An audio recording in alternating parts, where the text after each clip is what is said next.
வாழ்த்துக்களும்.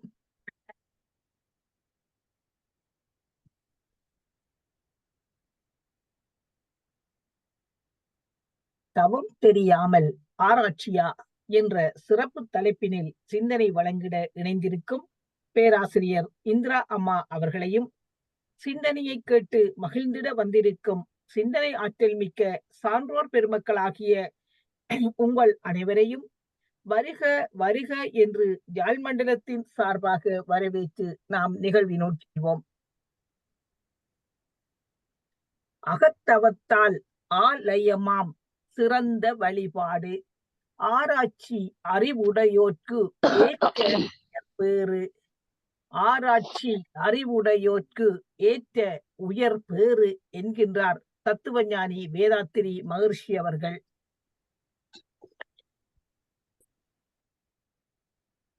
அவர் வழியிலே இன்று எமக்கு தவம் தெரியாமல் ஆராய்ச்சியா என்ற கேள்வி கணையோடு சிந்தனை வழங்கிட இணைந்திருக்கின்றார் இலங்கை இந்திரா என்ற சிறப்பு பெயரை பெற்ற பேராசிரியர் இந்திரா அம்மா அவர்கள். அம்மா அனைவரும் அறிந்தவரே என்றாலும் ஒரு சிறு அறிமுகத்தோடு நாம் நிகழ்வினுள் சென்றிடுவோம். திருநெல்வேலியின் நெல்லை பகுதியைச் சேர்ந்த அம்மா அவர்கள் 22 வருடங்களுக்கு மேலாக தன்னை மனவளக்கலையில் இணைத்து புரிபிரான் கருத்துக்களை தான் உள்ளுணர்வாக பெற்று அனைவருக்கும் புரியும் வண்ணம் இனிமையாகவும் எளிமையாகவும் கணீர் என்ற குரலோடும் தன் சிந்தனையை வழங்கிடும் ஆற்றல் பெற்றவர். இலங்கை மண்ணில், குறிப்பாக யாழ்ப்பாணத்தில் அம்மாவின் காலடிபடாத இடமே இல்லை என்று கூறும் அளவுக்கு அருந்தொண்டாற்றியவர். இத்தகைய சிறப்புமிகு பேராசிரியர் இந்திரா அம்மா அவர்களை தவம் தெரியாமல் ஆராய்ச்சியா என்ற ஆராய்ச்சி சிந்தனையை எமக்கு வழங்கிட அன்போடு அழைக்கின்றோம். வாழ்க வளமுடன் அம்மா. வாழ்க வளமுடன் அம்மா. அம்மா வாழ்க வளமுடன். வாழ்க வளமுடன் அம்மா. சத்தமா இருக்குதா? கேக்குதா? கேக்குதம்மா. வாழ்க வளமுடன். சரிம்மா. வாழ்க வையகம், வாழ்க வையகம், வாழ்க வளமுடன்.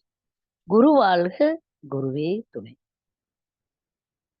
நல்லதொரு தினத்தில் என்னை அழைத்து நல்லதொரு தலைப்பையும் கொடுத்து சிந்திப்பதற்காக வாய்ப்பு கொடுத்த மாணிக்கவாசகம் ஐயா அவர்களுக்கும், இந்த இணைப்பில் இணைந்து தவம் ஏற்றிய தேவதாஸ் ஐயா அவர்களுக்கும், இறைவணக்கம் குரு வணக்கம் விசைத்த அம்மா அவர்களுக்கும், வரவேற்று தொகுத்து வழங்கி கொண்டிருக்கும் ரகுபாலா அம்மா அவர்களுக்கும், மற்றும் இதில் இணைந்திருக்கும் இருபால் மெய் அன்பர்களுக்கும், யாழ் மண்டலத்தை மிக சிறப்பாக இயக்கி கொண்டிருக்கும், இயக்குவது என்றாலே அது மிகப்பெரிய விஷயம்.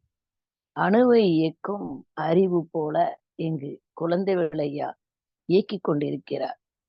ஐயா அவர்களுக்கும் காலை நேர வணக்கத்தையும் வாழ்த்துக்களையும் தெரிவித்துக் கொள்வதில் மகிழ்ச்சி அடைகிறோம். அந்த தலைப்பானது ஒரு வித்தியாசமாகவும் அதே சமயத்துல அவர்கள் சொன்னது போல கேள்விக்குறியாகவும் இருந்தது. தவம் என்பது மிக சிறந்த ஒரு விஷயம். தவம் தெரியாமல் ஆராய்ச்சியா என்றால் தவமே ஆராய்ச்சி தான். தவம் என்ற அந்த ஒரு செயலே ஆராய்ச்சிக்குரிய ஒரு விஷயம். ஆராய்ச்சி என்றாலே ஒன்றை பற்றி தெரிந்து கொள்வது அல்லது உணர்ந்து கொள்வது. நாம ஒரு சமையல் பண்றோம் அப்படின்னா அந்த சாப்பாடு பத்தி தெரிஞ்சாதான் நாம அதை ரெடி பண்றோம், தயாரிக்கிறோம். தயாரித்த அந்த உணவை இன்னொருத்தருக்கு கொடுக்கும் பொழுது அவங்க அதை அனுபவிச்சுட்டு சொல்றாங்க, இது எப்படி தயாரிச்சீங்கன்னு கேக்குறாங்க. உடனே நாம என்ன சொல்றோம்னா அந்த தயாரிப்புக்குரிய அத்தனைன்னு சொல்றோம். நாங்க இதுல இதெல்லாம் சேர்த்திருக்கிறேன்,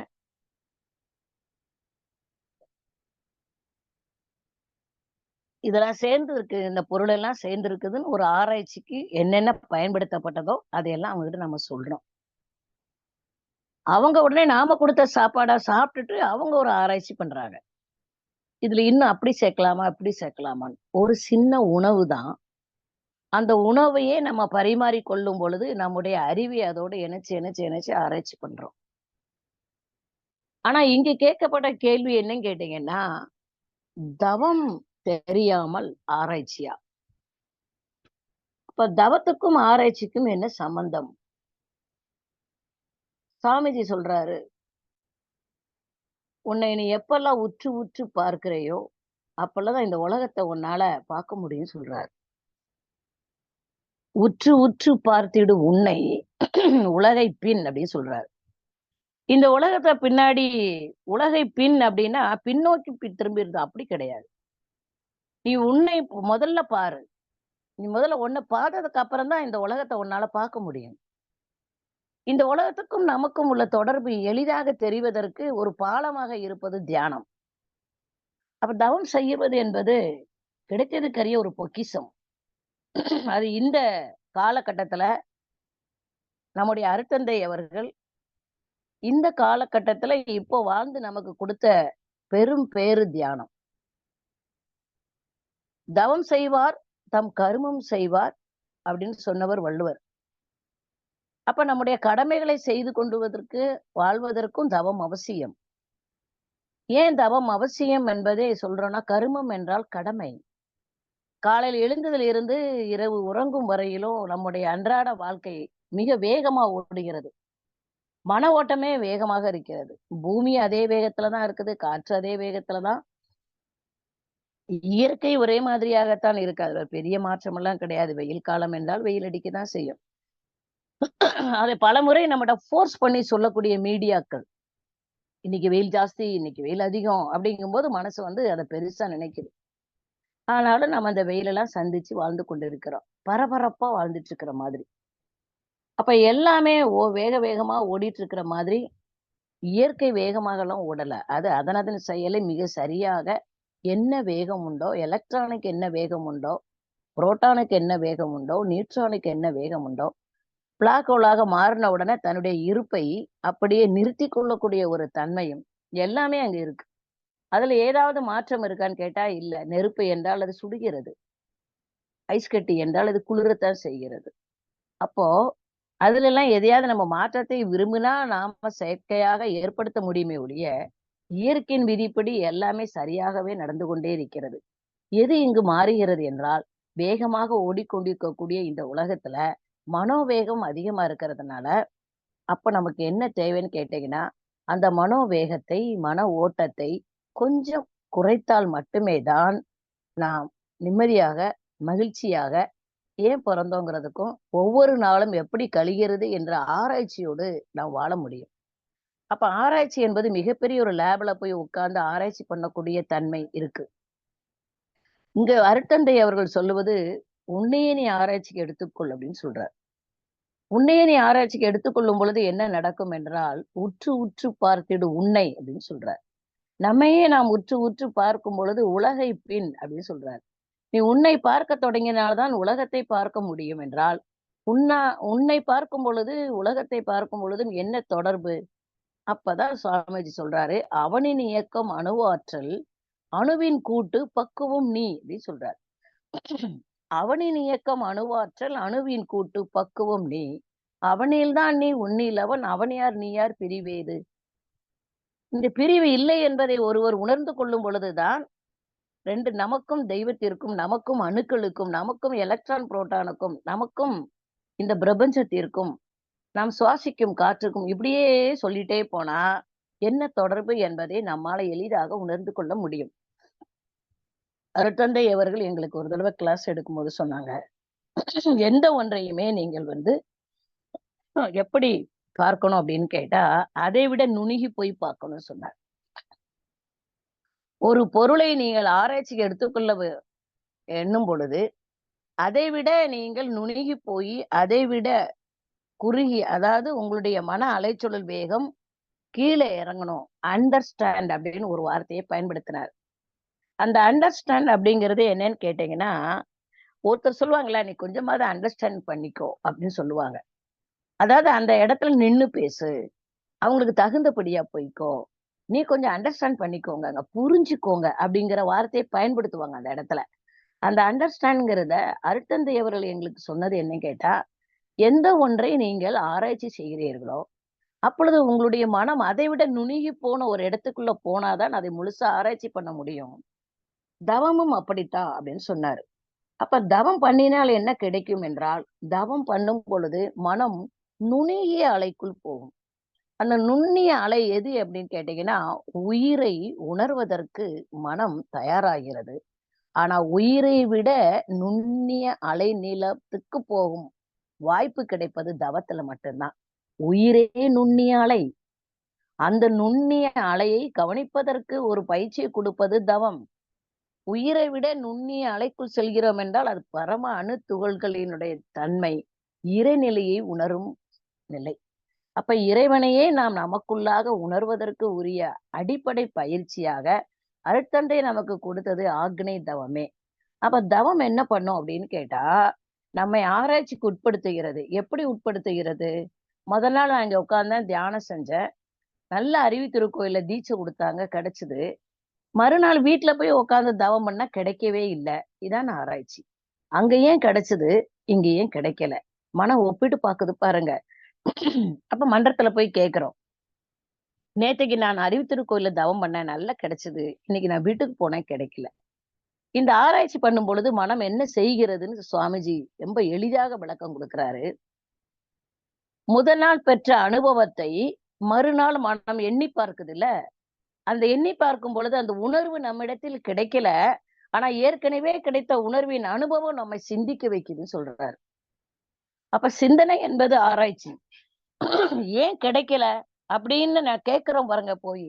ஏனென்றால் கிடைத்த அனுபவம் மீண்டும் மீண்டும் கிடைக்க வேண்டும் என்ற எண்ணம், அதுதானே நமக்கு பூரணத்துவமாக அமையும். அப்போ ஒரு நிலையில் நமக்கு தவம் கிடைக்கும் பொழுது நம்முடைய மனம் அண்டர்ஸ்டாண்ட் என்று சொல்லக்கூடிய அதை விட நுண்ணிய நிலையில் நிற்பதால் நாம் உயிரை இங்கு உணர்ந்திருக்கிறோம். மறுநாள் வீட்டுக்கு போனா பல பல சிந்தனைகள், வேலை, சூழ்நிலை, அப்புறம் நமக்கு அந்த நுண்ணிய அலைக்குள்ள போக முடியல. அப்படி போக முடியாத போது இங்கு கிடைத்த தவத்தை அங்கு நம்மால உணர முடியல. அப்ப மனம் ஒரு ஆராய்ச்சிக்கு உட்பட்டு எது சரி, எது தவறு? அப்ப நான் தினசரி அறிவித்திருக்கோயிலுக்கு போகணுமா? அப்ப தினசரி போக எனக்கு நேரம் இல்லையே. நான் எப்படி இந்த தவத்துக்குள்ள போக? அப்படிங்கும் பொழுது அவங்க சொல்லுவாங்க, நீங்க கொஞ்ச நேரம் அமைதியா உட்கார்ந்துருங்க. கொஞ்ச நேரத்துல அது கிடைச்சிரும்னு ஒரு வழி சொல்லுவாங்க. நம்ம அப்படி தவம் பண்ணிட்டே இருக்கிறோம். ஆனால் தவம் தெரியாமல் ஆராய்ச்சியா என்றால், இங்கு தவம் நமக்கு தெரியப்படுத்தப்பட்டிருக்கிறது. தவத்தை நாம் செய்யணுமா வேண்டாமா என கேள்வி கேட்பவர் பல பேர். பல பேர் எங்க கூட சொல்றது நேரமே இல்லைங்க அப்படின்னு. அப்ப என்ன பண்ணுவீங்க? நாங்க ஸ்பீச் நிறைய கேட்கிறோங்க. யூடியூப்ல அங்க இங்கெல்லாம் பஸ்ல அங்க இங்க போகும்போதெல்லாம் நிறைய ஸ்பீச் கேட்கிறோம். கேட்டதுனால கேட்டதுனால விளக்கம் கிடைக்கும். விளக்கத்தை கடைபிடிப்பதற்கு கடைபிடிப்பதற்கு உங்களுக்கு விளக்கம் கேட்டால் மட்டுமே கடைபிடிக்க முடியுமா என்றால் முடியாது. தவம் செய்தால் மட்டுமே தான் கேட்ட விளக்கங்களை நம்முடைய வாழ்க்கையில் நம்மால அப்ளை பண்ண முடியும். பயிற்சி என்பது தேவை. உடற்பயிற்சி, காயகல்பம் எல்லாமே. ஆனால் மிக முக்கியமாக அதையெல்லாம் செய்ய வேண்டும் என எண்ணக்கூடிய மனதிற்கு ஒரு பயிற்சி கொடுக்கணுங்க. அதுதான் தியானம். மனம் எண்ணினால்தான் எல்லாவற்றையும் நம்மால அனுபவம் பண்ண முடியும், பெற முடியும். அனுபவித்த ஒன்றை மீண்டும் எண்ணி பார்ப்பதற்கு உரிய பொக்கிஷம் மனசுதான். மனசு இல்லைன்னா நம்மால வாழ இயலாது. அப்போ மிக அற்புதமான ஒரு பொக்கிஷம் நம்மிடம் தரப்பட்டிருக்கிறது. அதை எப்படி வளப்படுத்தி வச்சுக்கணுங்கிறதுனால அருட்தந்தை அவர்களால் கொடுக்கப்பட்டது தியானம். அந்த தவத்தை நாள்தோறும் நாம செய்யும் பொழுது நம்மிடம் இருக்கக்கூடிய ஆராய்ச்சி தன்மை அதிகமாகும். குறிப்பாக நாம் ஆராய்ச்சி பண்ணுவது என்பது வாழ்க்கையில வரக்கூடிய பிரச்சனை என்பது ஒரு புறம் இருக்கலாம். பிரபஞ்சத்தை பற்றியும் நாம் ஆராய்ச்சி செய்யலாம். படித்துக் கொண்டுதான் இங்கு வர வேண்டும் என்பது இல்லை. எல்லாவற்றையும் தெரிந்து கொண்டுதான் இங்கு வர வேண்டும் என்பதும் இல்லை. ஆனால் ஒவ்வொரு நிலையிலையும் ஒவ்வொருத்தரோட அறிவு நிலை வித்தியாசப்படுகிறது. பேரறிவு ஒன்றுதான். அது இயக்கக்கூடிய பிரபஞ்சத்தை இயக்கக்கூடிய பேரறிவு ஒன்றுதான். எல்லா அணுக்களையும் இயக்கக்கூடிய அறிவும் ஒன்றுதான். ஆனால் அறிவு ஒன்று, அணுக்களிடத்தில் ஏற்படக்கூடிய வேக வித்தியாசம் அதை வேற வேற மாதிரி காட்டும். அதுதான் பஞ்சபூதங்களாக இங்க வந்திருக்குது. அணுவுக்குள் ஏற்படக்கூடிய வேக வித்தியாசம் அணுக்களை தள்ளி வைப்பதும் தன்னோடு இணைத்துக் கொள்வதற்குமான ஒரு கிராவிட்டி ஒவ்வொரு அணுவின் மத்தியிலும் இருப்பதால் அணுக்கள் அங்கு ஈர்க்கப்படுகிறது. உள்ளிருந்து வெளியேறும் விளக்கும் ஆற்றல் விலக்கியும் வைக்கிறது என்றால் ரிபல்சிவாக, அட்ராக்டிவாக, இழுப்பதும் தள்ளுவதுமாக இருக்கும் பேரறிவு எல்லா அணுக்களுக்குள்ளும் நிரம்பி இருப்பதை நாம் உணர்கிறோம். அப்படி உணர்வதற்கு நம்மை நாம் முதலில் உணர வேண்டும். ஏனென்றால் நம்மிடத்திலிருந்து வெளியேறக்கூடிய அத்தனை ஆற்றலும் அதே மாதிரிதான். நம்ம உடம்புக்குள்ள ஓடக்கூடிய அணுக்களும் அதே மாதிரிதான் ஓடிக்கொண்டே இருக்கிறது. ஒன்றோடு ஒன்றும் மோதாமலும், ஒன்றை விட்டு ஒன்று விலகிச் செல்லாமலும். அப்படி பல பல நிலைகளில் நம்மோட உடம்புக்குள்ள இயங்கிக் கொண்டிருக்கூடிய இந்த இயக்கத்தை நிகழ்த்துவது யார் என ஒரு கேள்வி கேட்டால், இந்த அறிவுதான் பிரபஞ்சத்தையும் இயக்கும் அறிவு என்பதை நாம் உணர்ந்து கொள்ளும் பொழுது ஆராய்ச்சி மிக எளிதானது. அந்த ஆராய்ச்சி எளிதானது என்பதற்கு ஒரு ஒரு பாத்திரத்துல பாயாசம் வைக்கிறோம். நல்ல இனிப்பு சுவை மிகுந்த பாயாசம். அதுல ஒரு துளி எடுத்து நான் சாப்பிடுறேன். பாயாசம் இனிப்பா இருக்குது. எல்லாருக்கும் கொடுக்குறேன். எல்லா பாயாசமும் எல்லாருக்கும் இனிப்பா தான் இருக்கு. நான் தயாரித்த பாயாசத்தை, அந்த இனிப்பு பொருளை அது வச்ச பாத்திரத்தை முழுக்க நான் குடிச்சுதான் உணர வேண்டும் என்பது இல்லை. அவனுடைய ஒரு துளியை நான் உணர்ந்த உடனேயே பாயாசம் நல்லா இருக்கு, இனிப்பா இருக்கு, எல்லாருக்கும் கொடுத்துருங்க அப்படின்னு சொல்ற மாதிரிதான் நமக்குள்ள ஒரு அணுவை நாம் தியானத்தில் உணரும் பொழுது இங்கு என்னென்ன நடக்கிறதோ இதுவே பிரபஞ்சம் முழுவதும் பேரறிவு நிகழ்த்தி கொண்டிருக்கிறது என்பதை நம்மால் உணர முடியும். அதனாலதான் தவம், அது சாமிஜி சொன்ன மாதிரி, தவம் செய்யாமல் எதுவுமே இல்லை. தவத்தை தான் சாமிஜி முதல்ல சொல்றாரு. எந்த இடத்துல சொல்றாரு அப்படின்னு கேட்டா, அவர் ஞான களஞ்சியம் அப்படிங்கிற புத்தகத்துல எழுதியிருக்கிறாரு. 1243வது பாடல். அறிவாலை மெய்ப்பொருளை உணரவென்றே. நல்லா கவனிச்சுக்கணும். அறிவை கொண்டு மெய்ப்பொருளை உணர்றாரு. அறிவுங்கிறது தனக்குள் இருப்பது, மெய்ப்பொருள் என்பது பேரறிவு. அறிவாலை மெய்ப்பொருளை உணரவென்றே ஆர்வத்தோடு அறிவறிய.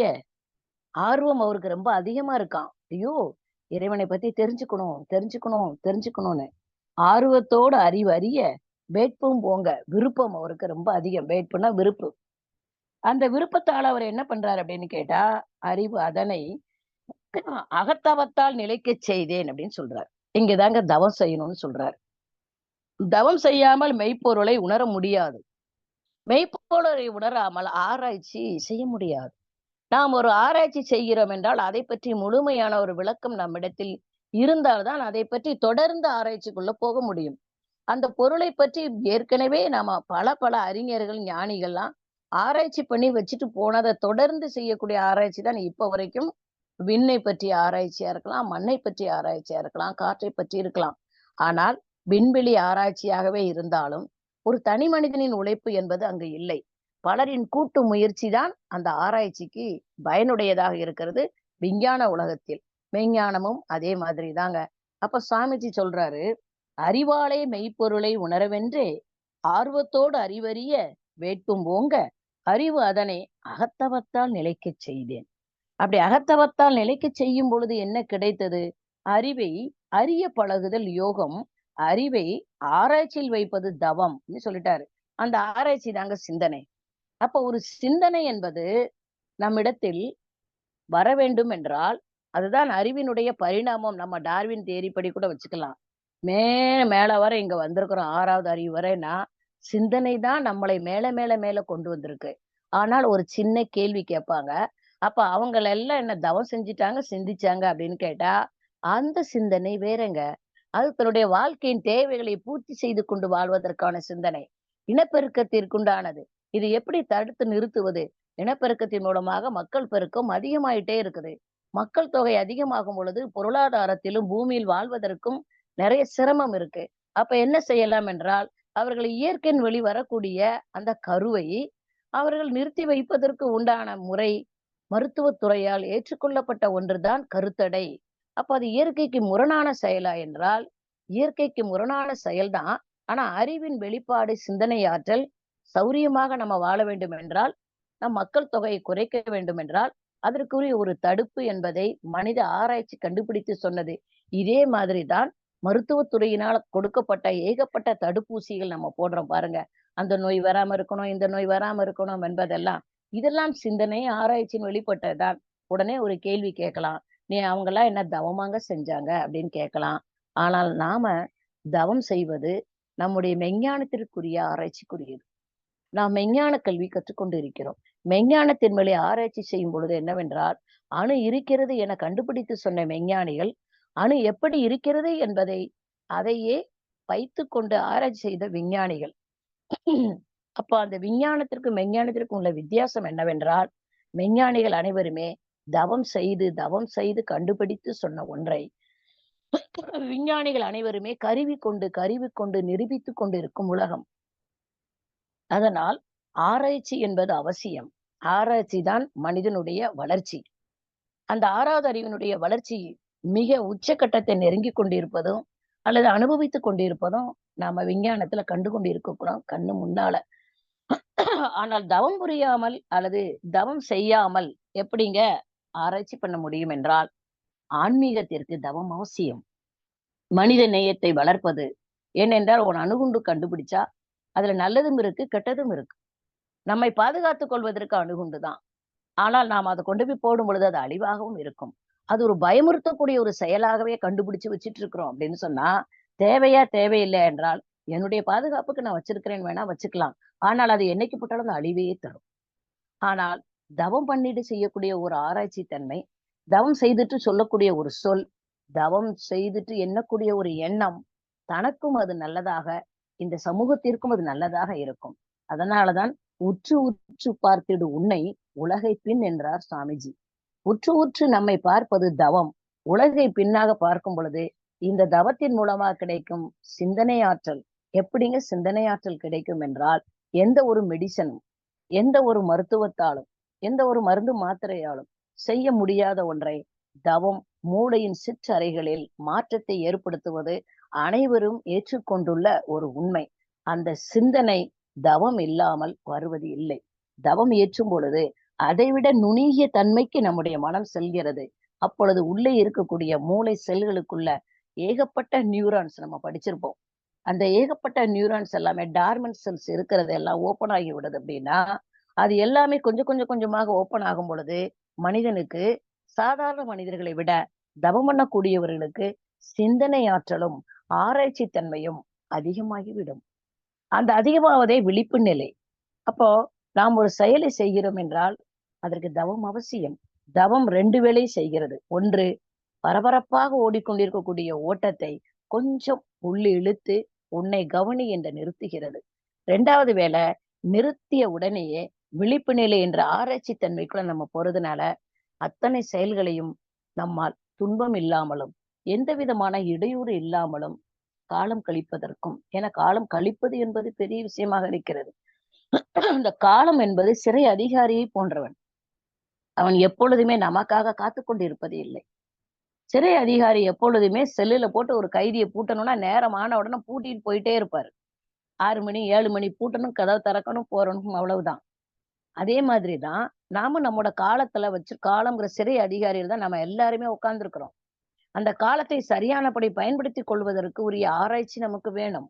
அந்த ஆராய்ச்சி என்பது தவத்தின் மூலம் கிடைக்கும் பொழுது இந்த நேரத்தை, காலத்தை மிக சரியாக எப்படி பயன்படுத்திக் கொள்ள வேண்டும். ஏனென்றால் இத்தனை மணி வரைதான் இந்த நாள் என குறிக்கப்பட்டுள்ளது என்றால், அத்தனை மணிக்குள் நான் எதை செய்ய வேண்டும் என்பதற்கு நம்முடைய காலத்தை நாம் சரியானபடி பயன்படுத்திக் கொள்வதற்கும் சிந்தனை அவசியம்.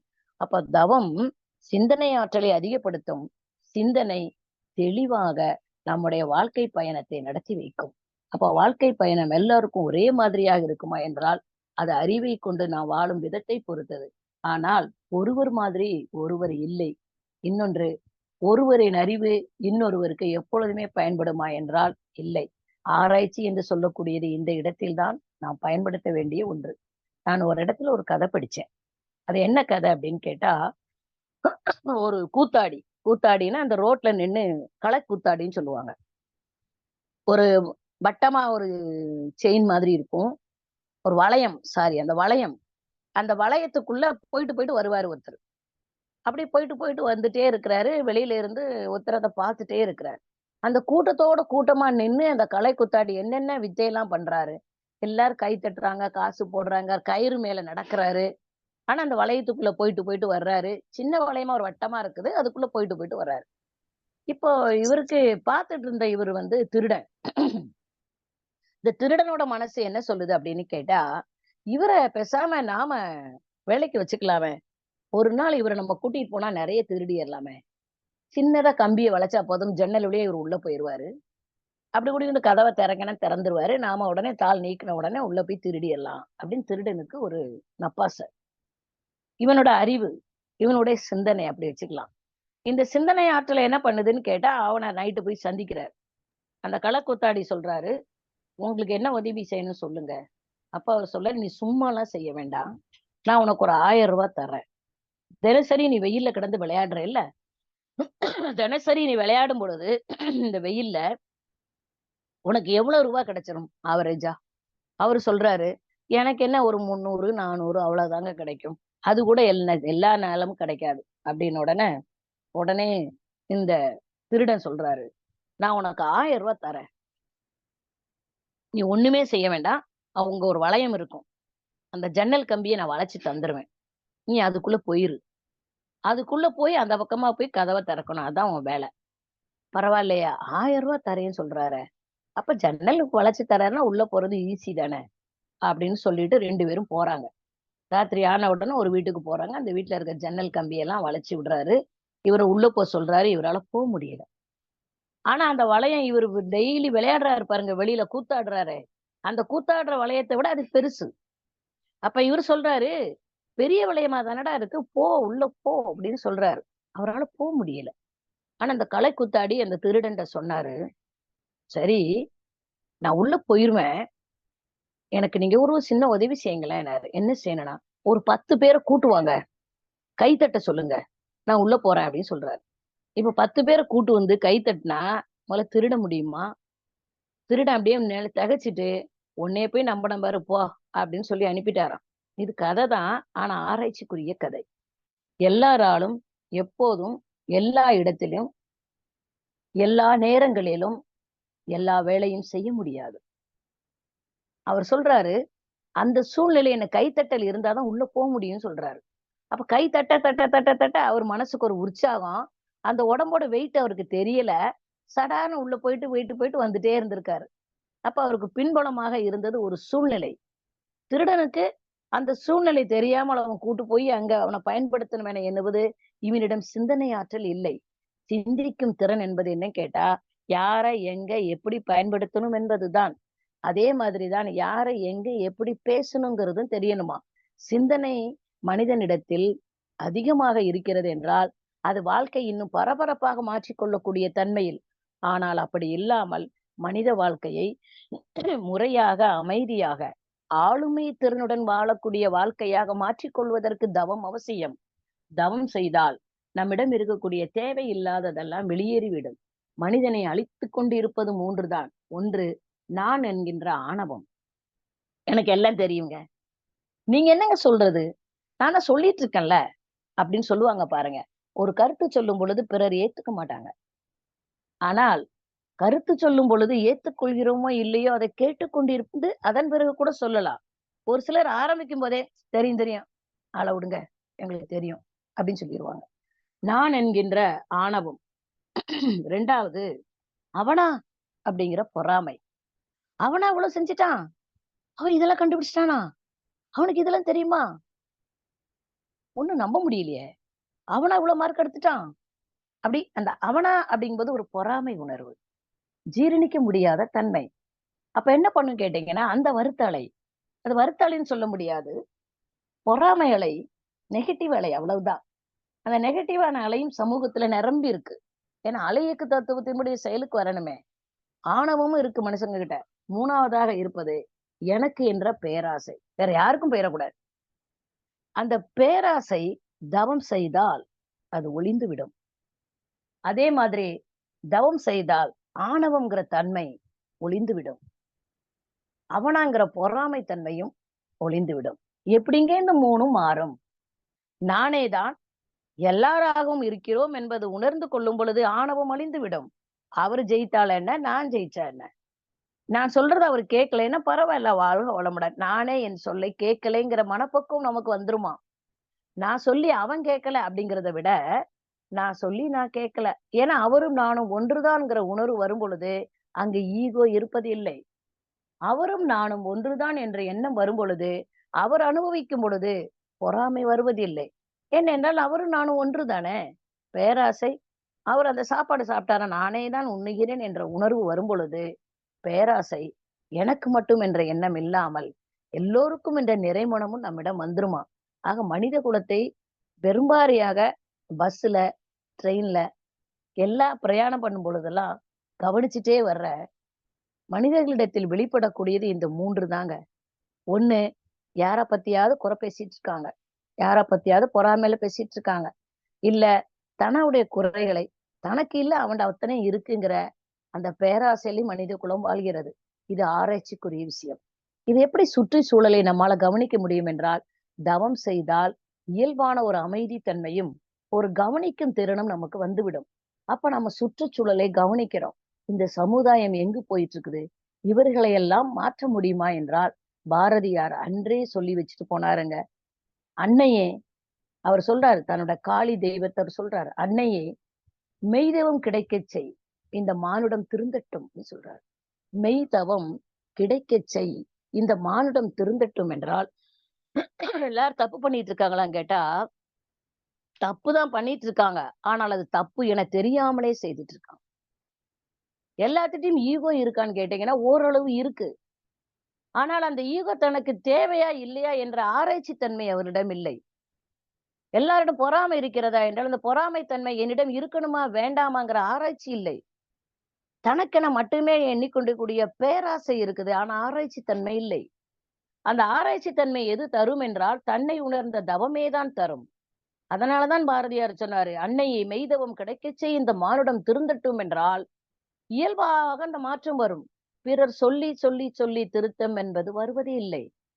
அருட்தந்தை சொன்னது போல, மாறக்கூடியது அவரவரின் மனசுதான். மாற்ற முடியாதது பிறரின் மனம். அப்ப இந்த சமூகத்தை நம்மால சொல்லி, சொல்லி மாற்ற முடியுமா என்றால் மாற்ற முடியாது. சொல்லாமலேயே திருத்தம் பெறுவதற்கு ஒவ்வொருவருக்கும் மெய்தவம் கிடைக்கச் செய் அன்னையே என அவர் வேண்டினார். அந்த வேண்டுதலை நிறைவேற்றிக் கொண்டிருப்பது உலக சமுதாய சேவா சங்கம். ஒவ்வொரு அருளிதியர்களையும், ஆசிரியர்களையும், பேராசிரியர்களையும் உருவாக்கி, அவர்களின் மூலமாக இந்த சமூகத்திற்கு எந்த அளவிற்கு நீங்கள் இந்த சமூகத்திற்கு எடுத்துட்டு போக முடியுமோ, அந்த அளவிற்கு எடுத்துட்டு செல்லும் பொழுது, நாம் நம்மையும் அறியாமல் இந்த மனித குலத்திற்கு மிக உயர்ந்த தொண்டை செய்து வருகிறோம். இது மறுக்க முடியாத உண்மை. அதனால் மெய்தவம் எந்த ஒரு மனிதருக்கு ஒருவருக்கு அளிக்கப்பட்டாலும், அவரின் மூலமாக வரக்கூடிய தூய்மையான எண்ணம் இந்த சமூகத்திற்கு மாற்றத்தை தரும். அதோடு மட்டுமல்ல, ஒருவரினுடைய எண்ணம் பிரபஞ்சத்தையே தொடுகிறது. பிரபஞ்சத்தில் பதிந்து செயலாகும் வரை அது யார் மூலமாக செயலாற்றலாம் என காத்து கொண்டிருக்கிறது என சுவாமிஜி சொன்ன மாதிரி, நாம் எண்ணக்கூடிய நல்ல எண்ணங்கள் அனைத்துமே பிரபஞ்சத்தில் மோதி இங்கு மனவளக்கல் அன்பர்களின் மூலமாகவே செயலாக்கம் பெறுவதற்கு தயாராகவே இருக்கிறது என்றால், அருட்தந்தை அவர்களுடைய எண்ணம் பிரபஞ்சம் முழுவதும் நிரம்பியிருக்கிறது காந்தமாக. அப்ப காந்தம் என்பது மறைபொருள். மறைபொருளை ஒரு அளவுக்குத்தான் நாம் விளக்கி சொல்ல முடியுமே ஒழிய, அதற்கு மேல் அதை உணரத்தான் முடியும். அப்படி உணர்வதற்கு உரிய ஒன்று உயிர் உணர்வு, தவம். அந்த தவத்தை பெரும் காலம் மிக மிக உன்னத காலம். ஒரு கரு உருவாகும் காலம் கர்ப்ப காலம். ஒரு மனிதன் புனிதனாக மாறும் காலம் தியான காலம். ஆக தியானம் செய்யும் பொழுது தன்னிடம் இருக்கக்கூடிய நெகட்டிவ் எல்லாம் நம்மை விட்டு போகிறது. அப்பொழுது நாம் புனிதனாக மாறுகிறோம். மாறுகிறோம் என தெரியாமலேயே, மலர் மலர்வது எப்படி தெரியவில்லையோ, ஆனால் மலர்ந்தவுடன் அதன் வாசனை வீச தவறுவதில்லையோ, அதே மாதிரிதான் நம்முடைய தவ வாழ்க்கையும். நாம் தவம் செய்கிறோம். ஆனால் அந்த தவத்தின் மூலமாக பெறக்கூடிய மாற்றம் இயல்பான மாற்றமாக இருக்கும். அது பிறரையும் வசீகரிக்கும். நமக்கும் அது உகந்ததாகவே இருக்கும். ஒரு மலரிடமிருந்து வரும் வாசனை மலருக்கும் வாசனை தான் உயர்வானது. சுற்றிலும் இருப்பவர்களுக்கும் அது வாசனை தருவது போலதான் தவம் செய்யக்கூடியவருடைய வாழ்க்கை மிக மிக உயர்வானதாக இருக்கும். அது ஆராய்ச்சிக்குரியதாக இருக்கும். ஏன் எதுக்கு, எப்படி, எந்த இடத்துல எப்படி நான் பேசணும், அவ்வளவுதான். ஒரு இடத்துல படிச்சேன், இறைவனை அறிந்தவன் அதிகம் பேசுவதில்லை. இறைவனை அறிந்தவன் அதிகம் பேசுவதில்லை என்றால் எல்லாமே இறையாற்றலின் செயல் என்ற எண்ணம் வரும் பொழுது ஆழமாக மௌனத்துக்குள் தான் நாம் செல்ல முடியும். அப்ப உற்று உற்று பார்த்திடும் உன்னை உலகை பின் என்றால் இங்க என்னென்னலாம் நடக்குதோ இந்த இயக்க ஒழுங்கு உலகத்திலும் நடக்கிறது என்பதை நாம் உணரும் பொழுது நம்மால் மாற்ற முடியுமா என்றால் நம்மால் அனைத்தையும் ஆராய்ச்சி செய்ய முடியும். ஆனால் அதை மாற்றியமைக்க முடியுமா என்றால் சிறிது யோசிக்க வேண்டிய விஷயம். இரவை பகலாக மாற்றுகிறோமா என்றால் ஆமா, நாம் வீடு முழுக்க லைட் எரிஞ்சா பகல் மாதிரி தான் இருக்கும். ஆனா இரவு இரவாகவே தான் இருக்கிறது. இரவை பகலாக மாற்றவில்லை. பகல் போல நாம் உழைக்கிறோம், பகல் போல விழித்திருக்கிறோமே ஒழிய இரவை பகலாக மாற்ற முடியாது. இரவு என்பது இயற்கை, பகல் என்பது அடுத்த நிலைக்கு வரச்செய்தி. பகலை நான் இரவாக மாற்றுகிறேன் என்றால் தூங்கினால் மட்டும் போதுமா என்றால் தூங்குவதால் மட்டுமே பகல் இரவாக மாறிவிடாது. பகல் பகலாக, இரவு இரவாக நாம் அதனுள் என்னென்ன செய்ய வேண்டுமோ நம்முடைய செயல்பாடுகளை மட்டுமே தான் பல நிலைகளில் மாற்றிக்கொண்டே இருக்கிறோமே ஒழிய இயற்கை நம்மால் ஒரு பொழுது மாற்ற முடியாது. நாம் நம் செயல்களை தீர்மானிப்பதை போல நம் செயல்களும் நம்மை தீர்மானிக்கின்றன. நான் இன்று என்னென்ன வேலையெல்லாம் செய்கிறேன்னு ஒரு லிஸ்ட் போடுறேன்னா அது ஆராய்ச்சியின் வசத்திலே செய்யறேன். இந்த நேரத்தை எப்படி பயன்படுத்திக்கலாம் என்பதுதான். அப்படி ஒவ்வொன்றையும் நம்ம ஆராய்ச்சி செய்து கொண்டே போவதற்கு அமைதியான மனம் வேணும், ஆழ்ந்த சிந்தனை வேணும். அந்த சிந்தனையை மனதையும் தரவல்லது தவமே. அதனால் நாம் ஆராய்ச்சி செய்கிறோம் என்பது ஒரு புறம் சிறப்புக்குரியதாக இருந்தாலும் தவம் செய்துவிட்டு ஆராய்ச்சி செய்யும் பொழுது அந்த பொருளை விட நுணுகி செல்ல நம்மால் முடியும். ஆக ஒரு மனிதரை நாம் காணுவதாக இருந்தாலும் அந்த மனிதனுடைய மனோநிலையை நாம் புரிந்து கொள்ள வேண்டும் என்றால் முதலில் என் மனதை நான் புரிந்து கொள்ள வேண்டும். என் மனதை நான் தெரியாமல் இன்னொரு மனதை என்னால் தெரிஞ்சுக்க முடியாது. என் உயிரை நான் தெரியாமல் இன்னொருத்தரோட உயிரின் தன்மை உணர முடியாது. அதனால்தான் அருட்தந்தை அவர்கள் நீ அணுவை ஆராய்ச்சி எடுத்துக்கொண்டாலும் அந்த அணு உன்னுள்ளும் இருக்கிறது என்பதை உணர்ந்து கொண்டால் மட்டுமே எளிதாக ஆராய்ச்சி செய்யலாம், வெற்றி பெறலாம். அந்த அளவில் நல்லதொரு தலைப்பை எனக்கு கொடுத்து சிந்தனை உரையாற்ற வாய்ப்பு அளித்த அனைத்து நல்ல உள்ளங்களுக்கும் யாழ் மண்டலத்திற்கும் இங்கு இதில் இணைந்து இந்த அதிகாலை நிலையில் இணைந்து இருக்கக்கூடிய இருபால் மெய்யன்பர்களுக்கும் நன்றி தெரிவித்து நிறைவு செய்து கொள்கிறேன். வாழ்க வளமுடன், வாழ்க வளமுடன். வாழ்க வளமுடனுமா. சிறப்பான ஒரு சிந்தனையை கேட்டு மகிழ்ந்தோம். தவம் என்பது வாழ்க வளமுடனுமா. தவம் என்பது ஒரு சிறந்த விடயம். தவம் என்பதே ஆராய்ச்சி. அப்படி என்றால் அந்த ஆராய்ச்சி என்றால் என்ன என்ற கேள்வியை கேட்டு ஒன்றை பற்றி நாம் தெரிந்து கொள்வதுதான் அந்த ஆராய்ச்சி என்று தொடங்கின அம்மா. உன்ன முதலில் பார், பின் உலகை பார். அப்ப அதுக்கு பாலமாய் இருப்பது இந்த தவம்.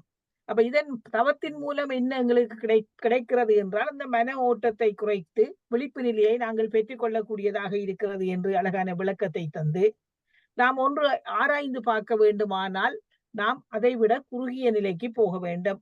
குறுகிய நிலைக்கு நாம் போக வேண்டுமானால் நாம் தவம் செய்ய வேண்டும். தவம் செய்யும் போதுதான் எமது மனம் குறுகிய நிலைக்கு போகும். அடுத்து சொன்னா எங்களுக்கு கிடைச்ச ஒரு அனுபவம் இன்றைக்கு கிடைக்கவில்லை என்றால் அதை எங்களோட மனம் ஆராயுது. அப்ப மனம் ஆராயிற மனம் எப்படி இருக்கணும், அந்த மனதை நாங்க வளப்படுத்தி வச்சிருக்கணும். அப்ப மனதை வளப்படுத்தணும் என்றாலும் அதுக்கு தேவையா இருக்கிறதும் என்ன, இந்த தவம் தான். அப்ப கடைசியா ஒட்டு மொத்தத்தில தவம் இல்லாமல் எதுவும் இல்லை. தவம் இல்லாமல் நாங்கள் மெய்ப்பொருளை அறிய முடியாது. இப்ப தவம் செய்த பிறகு செய்யற ஆராய்ச்சி எப்பவும் சிறப்பா இருக்கும். மனிதனுடைய வளர்ச்சியே இந்த ஆராய்ச்சியில தான் தங்கி இருக்குது. இந்த சிந்தனை தெளிவான வாழ்க்கை பயணத்தை எங்களுக்கு ஏற்படுத்தி தருகிறது. அப்ப ஒவ்வொரு மனுஷனுக்கும் என்ன தேவையா இருக்குது என்றால் ஒவ்வொருத்தரும் அவைக்குள் இருக்கின்ற உணர்வை, அந்த மெய் உணர்வை உணர வேணும். அதற்கு எங்களோட உலக சமுதாய சேவா சங்கம் வடிவாகங்களை வழி நடத்தி தருகுது என்று சொல்லி அழகான விளக்கங்களை தந்து, தவம் தெரியாமல் நாங்க செய்கிற ஆராய்ச்சியா இருந்தால் அது நன்மையை மட்டும் எங்களுக்கு தருவதில்லை, அதோடு தீமைகளும் சேர்ந்திருக்கிறது. ஆனால் தவம் செய்துவிட்டு நாம் ஆராய்ச்சி செய்தால் அதனால் கிடைக்கின்ற விளைவு நமக்கு எப்பொழுதும் நன்மையாகவே இருக்கும் என்று இந்த தவத்தையும் ஆராய்ச்சியையும் சேர்த்து சிந்தனை செய்து அம்மா அவர்கள் வழங்கிய சிந்தனை மிகவும் சிறப்பாக இருந்தது அம்மா. நன்றி அம்மா. வாழ்க வளமுடன், வாழ்க வளமுடன். அம்மா அவர்களை வாழ்த்துவதற்கு பேராசிரியர் திருமதி வேதநாயகம் அம்மா அவர்களை அன்போடு அழைக்கின்றோம். வாழ்க வளமுடன் அம்மா. வாழ்க வளமுடன் அம்மா. வாழ்க வளமுடன் இந்திரா அம்மா. வாழ்க வளமுடன் அம்மா. இந்த இனிய காலை பொழுதிலே ஒரு அற்புதமான சிந்தனையை வழங்கிய எங்களுடைய இலங்கை இந்திரா என்று சொல்லி நாம் எல்லோரும் அன்பாக அழைக்கின்ற பேராசிரியர் இந்திரா அம்மா அவர்கள் ஒரு நல்லதொரு தலைப்பு என்ன மாதிரி அம்மா பேச போறான்னு சொல்லி விட்டு கவனித்து கொண்டு இருந்தோம். உண்மையில நல்ல அற்புதமாக தன்னுடைய வளமையான தொனியில அவருடைய குரலை கேட்டாலே எங்களுக்கு ஒரு ஆனந்தம். அந்த கம்பீரமான குரல்ல அற்புதமாக கருத்துக்களை வழங்கி இருக்கிறார்கள். அவர்களை நாங்கள் துரிய நிலையில் இருந்து வாழ்த்துவோம். அன்பர்களே, துரிய நிலைக்கு வாருங்கள். பேராசிரியர் இந்திரா அம்மா அவர்கள் வாழ்க வளமுடன். அவர்களின் உடல் நலம் வாழ்க வளமுடன். அவர்களின் ஆன்மீக தொண்டு மேலும் மேலும் வாழ்க வளமுடன். அவர்களின் குடும்ப நலம் வாழ்க வளமுடன். வாழ்க வளமுடன் அம்மா. வாழ்க வளமுடன். வாழ்க வளமுடன். நன்றி அம்மா. நன்றி. நன்றி அம்மா. வாழ்த்தினை வழங்கிய வேதநாயகம் அம்மா அவர்களுக்கும் எமது வாழ்த்துக்கள் குறித்தாகட்டும். இப்பொழுது தனது கருத்தினை வழங்கிட முனைவர் மாணிக்கவாசகம் ஐயா அவர்களை அன்போடு அழைக்கின்றோம். வாழ்க வளமுடன். வளமுடன். இந்திரா அம்மா அவர்களுக்கும் ரகுபாலம் அவர்களுக்கும் அந்த யாழ் மண்டல தலைவர் குழந்தைவேல் ஐயா அவர்களுக்கும் கலாநிதி அம்மாவுக்கும் எனது காலை வணக்கம். எங்களுக்கு இப்ப தேவை, நாங்க ஆராய்ச்சியில ஒரு 50-60 பேர் இறங்கி இருக்கிறோம்மா. மிக அற்புதமா சொன்னீங்க. அதுல ஒரு சிலர் என்னன்னா, தவம் எதுக்குங்க, சும்மா கொஞ்ச நேரம் பண்ணிவிட்டு நம்ம ஆராய்ச்சியில போய் ஆராய்ச்சி ரிசல்ட் கொடுங்கன்னா பாசிட்டிவாவும் இருக்கலாம், நெகட்டிவாவும் இருக்கலாம், எதிர்மறையாவும் இருக்கலாங்க. நல்லா தவம் செஞ்சோம்னா எடுக்கிற காரியம் 100 பங்கு சக்சஸ் ஆகுறதுக்கு அருமையா சொன்னீங்கம்மா. எப்ப மன அலைச்சொல் 14 கீழே வருதோ அப்ப எடுக்கிற காரியம் சக்சஸவா இருக்குங்க. ஆமா, இத ஆர்கியூமெண்டா பண்றாங்க நம்மளுடைய ஆசிரியர்கள் போது நம்ம கொஞ்சம் மனசு கொஞ்சம் நெருடல் வருதுங்க. ரொம்ப அற்புதமா வாழ்த்துக்கள். வாழ்க வளமுடன். நம்ம டிஒய் கிளாஸ் இப்ப எக்ஸாமுக்கு புறப்பட்டு இருக்கிறோம். வாழ்த்துக்கள். அப்படியா? சரிங்கய்யா, சரிங்கய்யா, சரிங்கய்யா. நன்றிமா, ரொம்ப நன்றிமா. வாழ்க வளம். நன்றி, நன்றி, நன்றி. நன்றி ஐயா. வாழ்க வளமுடன். இப்பொழுது கேள்வி பதிலுக்கான நேரம். அன்பர்கள் உங்கள் மனதில் எழுகின்ற ஐயங்களை அம்மாவிடம் கேட்டு நீங்கள் தெரிந்து கொள்ளலாம். சுதர்சன் ஐயா, வாழ்க வளமுடன். ரகுவால் அம்மா, வாழ்க வளமுடன். வாழ்க வளமுடன் அம்மா. வாழ்க வளமுடன். வாழ்க வளமுடன். கேக்குதாமா? இந்திரா அம்மா, வாழ்க வளமுடன். வாழ்க வளமுடன். வாழ்க வளமுடன். சிறப்பான நாளில ஒரு சிறப்பான மிக பொருத்தமான ஒரு ஆள் சிந்தனையை வழங்கி இருக்கிறா அம்மா. இன்றைக்கு சர்வதேச அந்நியர் தின வாழ்த்துக்கள் அம்மா. வாழ்க வளமுடன். வாழ்க வளமுடன். அன்னையர் தின வாழ்த்துக்கள். வாழ்க வளமுடன். வாழ்க வளமுடன். அனைவருக்கும் அந்நியர் தின வாழ்த்துக்கள். உண்மையிலேயே சிறப்பான சிந்தனை. வேதநாயகம் அம்மா சொன்ன மாதிரி இலங்கையிலே இருந்து சேவையாற்றிய நிறைவான பல ஆசிரியர்களை உருவாக்கிய உங்களை வாழ்த்துகிறோம், வணங்குகிறோம். வாழ்க வளமுடன். நன்றி அம்மா. வாழ்க வளமுடன்.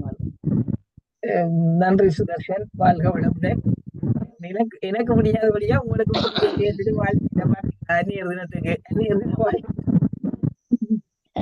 பரமவதி அம்மா, ராதா அம்மா, ரகுபாலம்மா கிடைக்கலாமா? வாழ்க வளமுடன்மா. வாழ்க வளமுடன். வாழ்க வளமுடன் அம்மா. நன்றிமா வாய்ப்பு கொடுத்தமைக்கு. இந்திராம்மா, வாழ்க வளமுடன். வாழ்க வளமுடன். வாழ்க வளமுடன். அருமைமா. காலையில நேரம் பாசிட்டிவ் எனர்ஜிய குரல்ல மட்டும் இல்ல, அம்மா சொன்ன மாதிரி நிறைய நிறைய நிறைய கருத்துக்கள் தவத்தை பத்தி நாங்களாம் இப்பதான் ஓரளவு தவம்னா உள்ள நுழைஞ்சி கொஞ்சம் கொஞ்சம் உணர ஆரம்பிச்சோம். எங்களுக்கு இன்னும் கொஞ்சம் ஊக்குவிப்பு கொடுத்திருக்கீங்கம்மா. ரொம்ப நன்றிங்கம்மா. வாழ்க வளமுடன். அற்புதம் அற்புதம். வாழ்த்துக்கள்மா. வாழ்க வளமுடன்மா. வாழ்க வளமுடன். ரகுபாலம்மா, நேற்றைய சிந்தனையில இருந்து கிடைக்குமாம்மா? சிவபிரகாசம் ஐயா, சிவபிரகாசம் ஐயா பேசியது. ஓமையா, நான் ஓமாம்மா நேற்று 2 ரெக்கார்ட்ல தான் போட்டேன்னா, நான் இப்ப யூடியூப்ல போட்டுட்டு உங்களுக்கு அனுப்பி விடுறேன். ஓகேங்கம்மா. ஏன்னா நேத்து அவங்க கேட்டாங்க சில பேர் நைட்டு, அதனால வந்துருச்சு. நேத்து வந்திருந்தா உள்ள வந்திருக்கும் எனக்கு, அதனாலதான் கேட்டேன். வாழ்க வளமுடன். நன்றிம்மா. ஓகேம்மா, வாழ்க வளமுடன். ஒரு நன்றி இந்திராமா. வாழ்க வளமுடன். வாழ்க வளமுடன்மா. இந்திராம்மா, ரகுபாலம்மா, வாழ்க வளமுடன். வாழ்க வளமுடன். வாழ்க வளமுடன். வாழ்க வளமுடன். இந்திராம்மா, வவுனியா முருகேச பிள்ளை. சொல்லுங்க சொல்லுங்க. வாழ்க வளமுடன். தெரியும், சொல்லுங்க. வாழ்க வளமுடன். அருமையான அற்புதமான கருத்து. உண்மையிலே உங்களோட ஸ்பீச் இந்த தவமும் ஆராய்ச்சின்னு சொல்லி தெரியாமலே நான் நேரமில்லைன்னு சொல்லி இறைவணக்கம் குருவணக்கம் பாடிட்டு நம்ம வேலையிலே இறங்குறது. ஆனால் இன்று எதிர்பாராத விதமாக இந்த 9 மைய தவத்தை நான் இருந்து ஒரு இடத்துல செய்து கொண்டிருந்தேன். அப்படி இருந்து செய்து கொண்டிருக்கிற பொழுது மூலாதாரம், சுவாஸ்தானம், மணிபூரகம், அநாகதம், விசுத்தி அப்படி அப்படி அப்படி அப்படி போயிட்டு அந்த லிப்டில இருந்து இறங்குற மாதிரியான ஒரு உணர்வு எனக்கு ஏற்பட்டது. வாழ்க இந்த இவ்வளவு காலத்துக்கு பிறகு அந்த மெய் சிலிர்க்க கூடியதாக தேவதாஸ் ஐயாட வழிபடுத்தல அந்த அந்த தவத்தினுடைய அந்த உன்னை பார், உன்னை உற்று நோக்கு என்ற அந்த சூழ்நிலை, அகச்சூழ்நிலை உண்மையிலே அது ஒரு மெய் சிலிக்க கூடிய ஒரு வாய்ப்பு. இன்றைய அந்நியர் தினத்திலே அம்மா இந்திராம்மா அந்த அறிவு கண்ணை திறக்கிறது மாதிரி இன்றைக்கு இந்த வாய்ப்பு, இந்த அனுபவம் எனக்கு கிடைக்க பெற்றது. அது சொல்லில் அடங்காது. எதற்கும் எங்களோட சூழ்நிலை தான் காரணம். நாங்கள் நிறைய விஷயங்களை தள்ளி போட்டு கொண்டிருக்கிறோம். நாங்கள் தவம் செய்வதால நீங்க நிறைய விஷயங்கள் எங்களுடைய மனாற்றல், உளாற்றல், எங்களோட உடல் ஆரோக்கியம் எல்லாமே சிறக்கும் என்று எல்லாம் சொல்லியிருக்கிறீங்களம்மா. நான் அப்படி சொல்லிக்கொண்டு போகல. நான் இப்ப கூடுதலாக நாங்கள் இந்த ஆசிரியர்களுக்கு ஜூம் மூலமாக பயிற்சியை வழங்கி கொண்டிருக்கிறோம். நான் உங்களோட ரகுபால் அம்மா மூலமாக கதைச்சு கொள்வேன். எனக்கு ஒரு தலைப்பு வந்துச்சுதம்மா. ஆசிரியரின் உளவளத்தினை பெருக்குவதற்கு தவம் அவசியம். ஆசிரியரின் உளத்தினை பெருக்கிக் கொள்வதற்கு தவநிலை அவசியம் அவசியம் அவசியம். அந்த கருத்துப்பட எங்களுடைய ஆசிரியர்களுக்கு நீங்கள் ஒரு கருத்துரை வழங்க வேண்டும் என்று இந்த நாளிலே உங்களை தாழ்மையாக கேட்டு வாழ்க வளமுடன். எங்களோட குடும்பம் எல்லாம் நல்லா இருக்குதம்மா. உங்களுடைய நினைவு, உங்களுடைய எண்ணங்களினால் நாங்கள் நலமாக இருக்கிறோம் அம்மா. மகிழ்ச்சி மகிழ்ச்சி மகிழ்ச்சி. அப்பா இருக்கா வாழ்த்து சொல்ல போறாரம்மா உங்களுக்கு. கொடுங்க கொடுங்க கொடுங்க. இந்திராம்மா, வாழ்க வளமுடன். வாழ்க வளமுடன் ஐயா. நல்லா இருக்கீங்களா ஐயா? நல்லா இருக்கீங்களா? ஓகேம்மா ஓகேம்மா. வாழ்க வளமுடன். வாழ்க வளமுடன். வாழ்க வளமுடன். நன்றி அம்மா. வாழ்க வளமுடன். அகிலா அம்மா, வாழ்க வளமுடன்.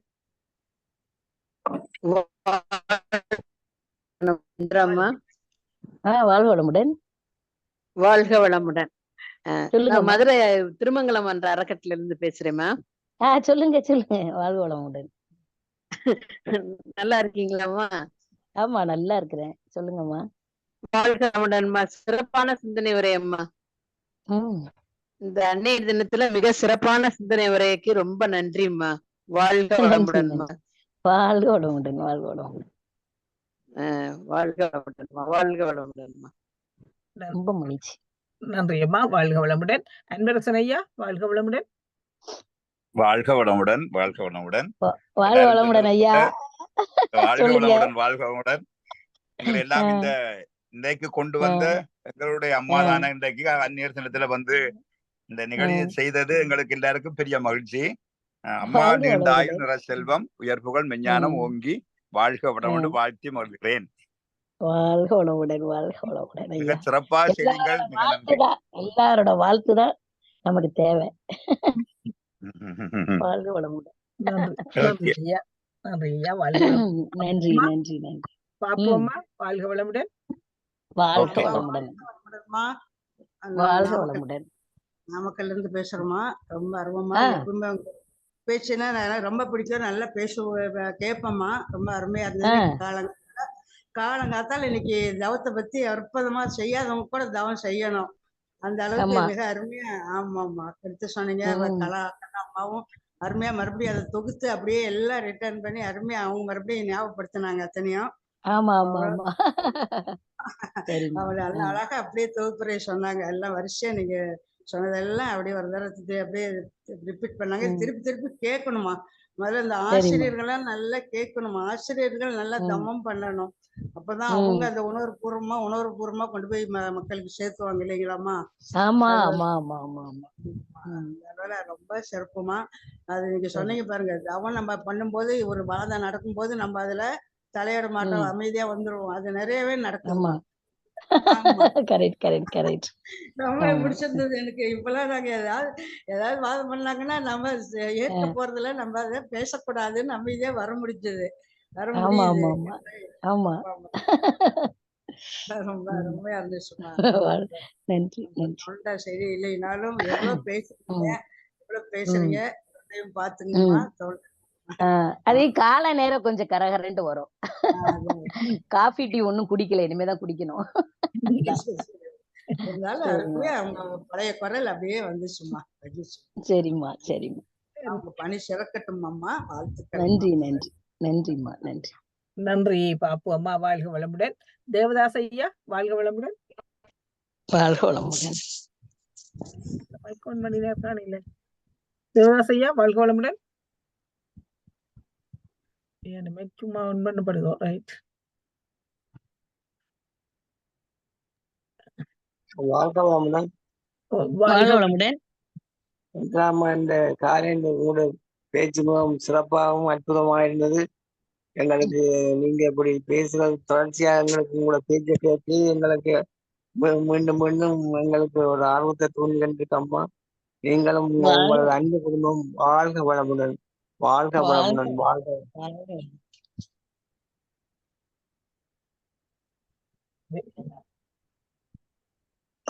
இந்திரம்மா வாழ்க வளமுடன்.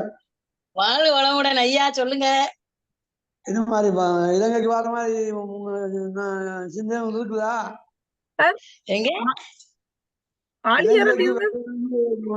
இருக்கா? இலங்கைக்கு தொண்டு செய்வதற்கு வர்றதுக்கு நீங்க டிக்கெட்டை போடுங்க, நான் வரேன். டிக்கெட் போட்டா உடனே வந்துருவேன். டிக்கெட் போடுங்க, உடனே வரேன். பவுனியா ஏரியா இயங்காம இருக்க அவசியமா செய்யணும் இருக்கு. அப்ப நீங்க டிக்கெட் போடுங்க, நான் வரேன். ஆமா, காசு போட்டு என்னைக்கு வரணும்னு சொல்லுங்க, நான் வர்றேன். என்னைக்கு வரணும்? நீங்க ஒரு 10 நாளைக்கு முன்னாடி சொல்லிருங்களேன். இங்க ப்ரோக்ராம் எல்லாம் செட் பண்ணி வச்சுட்டு வந்துடுறேன். சரி சரி. Okay okay okay okay. நீங்க சொல்லுங்க, கண்டிப்பா வரேன். வவுனியா, யாழ்ப்பாணம், எல்லாம் கிளிநொச்சி எல்லா பக்கமும் மறுபடியும் ஒரு தடவை சர்வீஸ் பண்ணுவோம். வரேன், கண்டிப்பா வரேன். மலேசியாவுக்கு போயிட்டு வந்தா அங்க அறிவித்து திறப்புடாவுக்கு. அப்பா. அங்க போனா எல்லாரும் வந்தாங்க. பார்த்தா ஒரே ஒரு தனி நபர் தந்த பணத்தாலேயே மகர்ஷி இந்த நன்மை அவருக்கு அஸ்மா இருந்து அந்த அஸ்மா மாறி வாங்கி விட்டு 6 ஏக்கர்ல ஒரு அடித்தூக்க கட்டி அடித்தூக்க எழுதிக்க வந்து அறக்கட்டளைக்கு. ஆமா ஆமா ஆமா. ஆமா ஆமா சொன்னாங்க. இங்க போயிட்டு வந்தவங்க அங்க இந்தியால இருந்து நிறைய பேர் வந்திருந்தாங்க. அவங்க சொன்னாங்க. ஆமாமா, 100 பேருக்கு மேல வந்திருந்தாங்க. ஆமா ஆமா ஆமா. மருந்து சொன்னாங்க. நல்ல சிறப்பா இருக்காங்க. இது மாதிரிதான் கல்வி பணிப்பாளர்களுக்கு பிரின்சிபல் இருக்கணும், ஆசிரியமா இருக்கு, மாணவர் இருக்கணும். ஸ்கூல் ஆசிரியரை வச்சுதான் நான் பரப்பு. நாங்க போய் 1000 5000 10,000 கொடுத்து போட்டு வந்து பலன் கிடையாது. ஆமா ஆமா ஆமா ஆமா ஆமா. நாம கொடுத்ததுக்கு ஏற்ற மாதிரி இங்க இந்த விளைவு இங்க விளைச்சல் காணாது. நமக்கு காணாது காணாது காணாது. இங்க வந்து ஆசியமா கொடுக்கலாம். பயிற்சி கொடுக்கலாம், ஆசியமா இருக்கு. பென்ஷன் எடுத்தோன்னு அங்க வந்துடுறாங்க அவங்க. ஆமா, வந்தும்போது அவங்க சர்வீஸ் பண்ணுவாங்கல்ல, இவங்களுக்கு ஆள் கிடைச்சிருங்கள. அப்ப இவங்களுக்கு சர்வீஸ் ஆள் கிடைச்சிருங்கல்ல. நல்லதுதானே. சரி சரி. இந்த கல்வி இடங்கோ செக்ரட்டரி போய் காய்ச்சினா கடிதம் கொடுத்துச்சு. நான் படிப்பாக கடிதம் கொண்டு அடிச்சு அதுக்கு கொடுத்து கொண்டு அதன்படி மாணவரையும் ஆசிரியரையும் கொண்டு வரணும் பாய்ச்சி. நீங்க அதே பார்த்து அவர்கிட்ட சொல்லி ஆர்டர் வாங்கிட்டு எனக்கு ஃபோன் பண்ணுங்க, டிக்கெட் போடுங்க, நான் வரேன். ஆமா ஆமா ஆமா அப்படித்தான் செய்வோம். சரி சரி சரி அஹ் தலைவர் கண்டிப்பா தலைவரையா வரேன். தலைவரையா வாழ்க வளமுடன். நீங்கள் ஆலியார் என்று ஜாயின் பண்ணி இருந்தபடியா எனக்கு தெரியா ஐயா. நான் தலைமுறைக்கு உங்களை கூப்பிடவும் இல்லை. ஆயாருங்களா? ஆலியார் என்ற பேர்ல தான் வந்திருக்கீங்க. இது வேறு இல்லையா? இல்ல இல்ல, நான் தலைமுறைக்கு உங்களை கூப்பிட இல்லை. நான் திரும்ப திரும்ப பார்த்தேன், உங்களை காண இல்லையா. அப்ப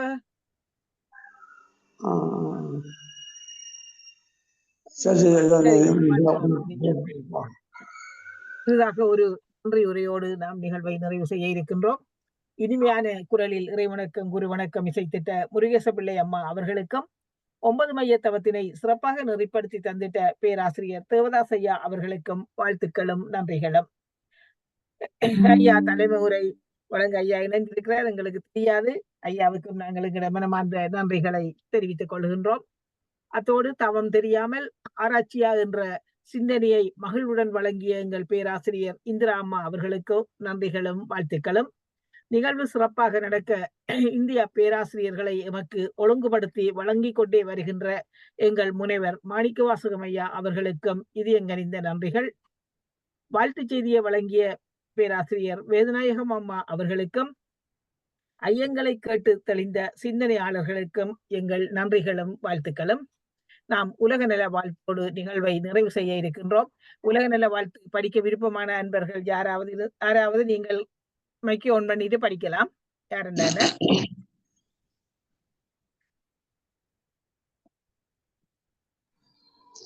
உலகமெல்லாம் பருவமழை ஒத்தபடி பெய்யட்டும், உழவரெல்லாம் தானியத்தை உவப்புடனே பெருக்கட்டும், பல தொழில்கள் புரிகின்ற பாட்டாளி உயரட்டும், பகுத்துணர்வில் தொகுத்துணர்வில் பண்பாட்டை உணர்த்தட்டும், கலகங்கள் போட்டி வகை கடந்து ஆட்சி நடக்கட்டும், கல்லாமை கடன் வறுமை கலகங்கள் மறையட்டும், நலவாழ்வை அளிக்கும் ஞான ஒளி வீசட்டும், நலவாழ்வை அளிக்கும் ஞான ஒளி வீசட்டும், நம் கடமை அறவாழ்வில் நாட்டத்தே சிறக்கட்டும், நம் கடமை அறவாழ்வில் நாட்டத்தே சிறக்கட்டும், வாழ்க வையகம் வாழ்க வையகம் வாழ்க வளமுடன், அமைதி அமைதி அமைதி. சிறப்பாக உலக நல வாழ்த்தினை இசைத்திட்ட எங்கள் தலைவர் ஐயா அவர்களுக்கு எமது நன்றிகளும் வாழ்த்துக்களும். வாழ்க வளமுடன், வாழ்க வளமுடன் ஐயா, வாழ்க வளமுடன் அம்மா. சிறப்பான சிந்தனையை வழங்கிய அம்மா அவர்களுக்கும் சிந்தனையை கேட்டு சிந்தனையாளர்களாகிய நீங்களும் உங்கள் அன்பு குடும்பமும் வாழ்க வளமுடன் என்று யாழ் மண்டலத்தின் சார்பாக உங்கள் அனைவரையும் இனிதே வாழ்த்தி நிகழ்வை நாம் நிறைவு செய்து கொள்கின்றோம். நன்றி. வாழ்க வளமுடன். வாழ்க வளமுடன். வாழ்க வளமுடன். வாழ்க வளமுடன்.